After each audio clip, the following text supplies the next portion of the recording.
Hola, bienvenidos a nuestra pequeña sesión de anatomía que hoy tratará de la articulación del hombro. La articulación del hombro es la articulación más móvil del cuerpo humano. Vemos aquí las diferentes partes de la formación ósea. En latín se conoce como articulatio humeroscapularis, es decir, la unión entre la escápula y el húmeros. El omóplato es la parte más importante de la articulación del hombro. Se encuentra en la parte posterior del tórax y es un hueso liso con varias proyecciones óseas de las que hablaremos con más detalle enseguida. La segunda parte de la articulación del hombro es el húmero, en latín humerus, cuya cabeza se encaja en la cavidad cotiloidea de la articulación del hombro. Veamos a continuación la escápula. La escápula consta de varias cavidades y protuberancias que posibilitan una orientación anatómica. Vemos aquí en la cara dorsal de la escápula una notable proyección ósea, la spina scapulae, que corre a lo largo del hueso hasta el acromion, su tope óseo natural. En la parte superior e inferior de la spina scapulae hay dos fosas en las que se encuentran los nacimientos de los músculos. En la parte que queda por encima de la spina scapulae, en la llamada fosa supraespinata, y en la parte inferior en la fosa infraespinata. Si le damos la vuelta al conjunto para ver la cara costal, veremos también aquí una fosa, la fosa subscapularis, que en este caso se halla orientada hacia las costillas. En el interior de todas estas fosas se encuentran poderosos músculos que se extienden hasta el húmero. En la parte delantera, limítrofe con el omóplato, vemos la clavícula, que también está conectada con el omóplato mediante una pequeña articulación. Vemos también aquí distintos ligamentos que estabilizan la unión entre la clavícula y el omóplato.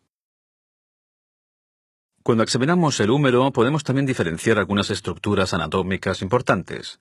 En primer lugar, naturalmente, la cabeza del húmero y el cuerpo del húmero, y en la zona de la cabeza del húmero vemos notables proyecciones óseas. Aquí el llamado tuberculum majus, una gran protuberancia ósea que sirve de asiento para los músculos. Y aquí en la cara costal, el tuberculum minus, una protuberancia pequeña del hueso.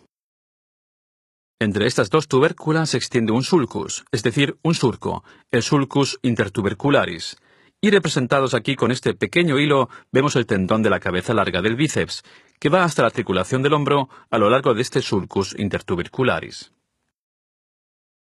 Cuando examinamos la articulación del hombro así, podemos constatar que en realidad hay relativamente pocas estructuras ligamentosas, a diferencia de otras articulaciones. Es una articulación movida principalmente por músculos, y a ellos nos dedicaremos ahora. Aquí se habla también del llamado manguito rotador. ¿Por qué manguito? Porque estos músculos se ciernen sobre la cabeza del húmero como un manguito o puño.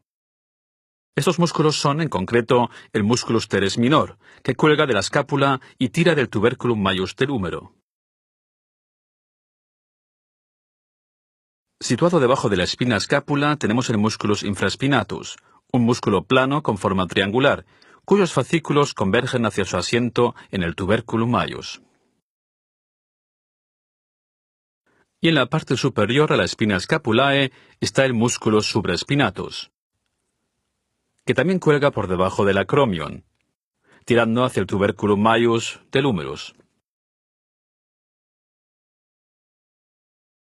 En la cara costal hay un cuarto músculo que pertenece al manguito rotador, el musculus subscapularis, que se inserta en el tuberculum minus del húmerus. Estos cuatro músculos juntos mueven la cabeza del húmerus y pueden por tanto mover también el propio húmerus, estabilizando la articulación del hombro.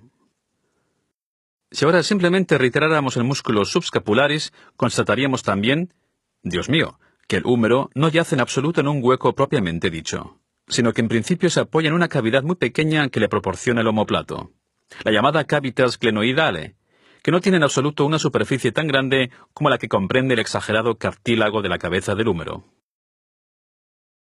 Esta superficie se agranda un poco, como vemos aquí en estas estructuras grises, gracias a un trozo de fibra del cartílago que se encuentra en la cavidad y que ensancha algo la cavidad cotiloidea. Se llama labrum glenoidale. La articulación del hombro es, por tanto, una articulación construida de forma condenadamente complicada, sobre todo porque de ella depende el posibilitar tantos grados de libertad distintos. Y vemos que la articulación del hombro es movible en muchas direcciones y tiene también, por tanto, la posibilidad de viajar con el brazo, por decirlo de algún modo, en muchísimas direcciones.